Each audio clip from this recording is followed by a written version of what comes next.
High, welcome to my YouTube channel the concept rush. তো আজকে আমরা পার্টনারশিপের একটি মেন্স লেভেলের অঙ্ক করব। মেন্স লেভেলের যদিও এটা অঙ্কটা মানে শুরু হওয়ার আগে শেষ হয়ে যাবে। চলো দেখা যাক কী বলছে। Ramesh started a business investing a sum of rupees 40,000.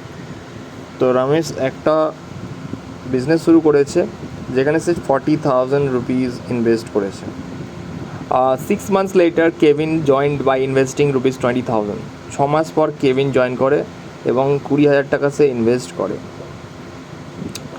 বলে দিয়েছি দে মেক প্রফিট অফ 10,000 এবং তারা দুজনে মিলে কত প্রফিট করে? 10,000 রুপিস প্রফিট করে। কত প্রফিট করে? 10,000 রুপিস প্রফিট করে। At the end of the year how much share of Kevin? তাহলে কেভিন এক বছর পর কত টাকা পাবে? তো আগে আমরা প্রফিট বার করে নিই। তো 40,000 এটা কত মাস কেটেছে?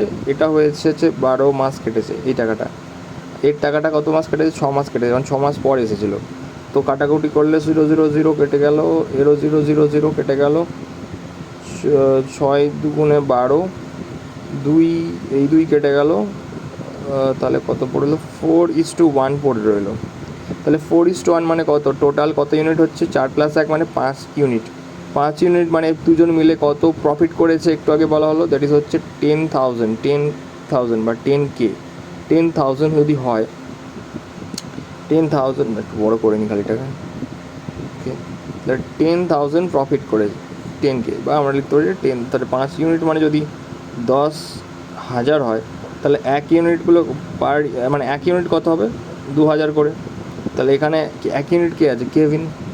তাহলে কেভিনের কত হবে প্রফিট? 2,000। সো উত্তর বলতে 2,000 আছে এখানে কোথাও। Yes, option A is the correct answer.